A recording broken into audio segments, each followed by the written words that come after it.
قل بفضل الله وبرحمته فبذلك فليفرحوا هو خير مما يجمعون۔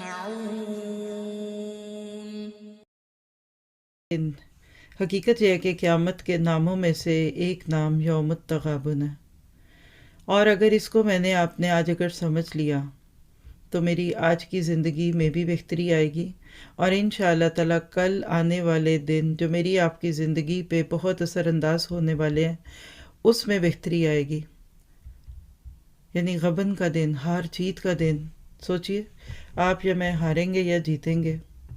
یہ وہ دن ہوگا جب ایک کی نیکیاں دوسرے کے اکاؤنٹ میں جا رہی ہوں گی، اور وہ کچھ کر نہیں سکے گا کیونکہ وہ مفلس ہوگا۔ جس نے اپنی زبان سے لوگوں کو دکھ دیے، جس نے اپنی زبان سے تکلیفیں دیں، ہاتھ سے تکلیفیں دی، شروع میں تو اس کی نیکیاں لوگوں کے نام چلی جائیں گی، اور جب نیکیاں ختم ہو جائیں گی تو پھر لوگوں کے گناہ اس پہ ڈال دیے جائیں گے۔ اس محاسبے کی بہت ضرورت ہے۔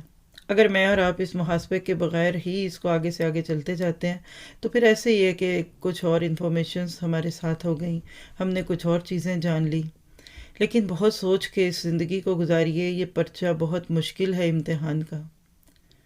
آج دنیا میں جب ہم ریکارڈ کرتے ہیں تو ایک چھوٹی سی سانس کی آواز، سنیزنگ، وسپر بھی ریکارڈ کر لی جاتی ہے۔ تو میرے آپ کے اوپر تو وہ سینسرز اور وہ ریکارڈرز لگے ہوئے ہیں کہ جو دلوں کی باتوں کو بھی لکھ لیتے ہیں، سن لیتے ہیں۔ تو لہٰذا ہمیں بہت ہی سوچ اور شعور کے ساتھ چلنا ہے۔ قیامت کا دن وہ دن ہوگا جس دن لوگ اپنی اصل پہ ہوں گے، حقیقت کھلے گی۔ آج بہت سارے لوگ ہمیں اچھا سمجھ رہے ہوتے ہیں، اور سمجھنا بھی چاہیے، کیونکہ مسلمان ایک دوسرے کے بارے میں اچھا گمان رکھتا ہے، لیکن بعض دفعہ اللہ تعالیٰ دنیا میں کچھ لوگوں کو بہت ہی اچھی شہرت دے دیتے ہیں۔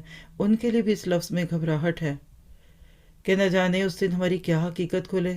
شاید 50 نیکیوں کے بدلے میں کوئی ایک ایسا گناہ ہم سے سرزد ہو گیا تو کیا ہوگا؟ اور اس طرح سے لوگ اس دن کھل کھل کر سامنے آئیں گے، ایکسپوز ہوں گے۔ ایسے لگتا ہے کہ جیسے افراتفری کا دن آنے والا ہے، اور جو یہ سمجھے گا کہ وہ بہت نیک ہے، ہو سکتا ہے کہ وہ مفلس ہو، اور جس کے بارے میں لوگ سوچ رہے تھے کہ یہ فرسٹ آئے گا، ہو سکتا ہے صرف پاسنگ مارکس ہو۔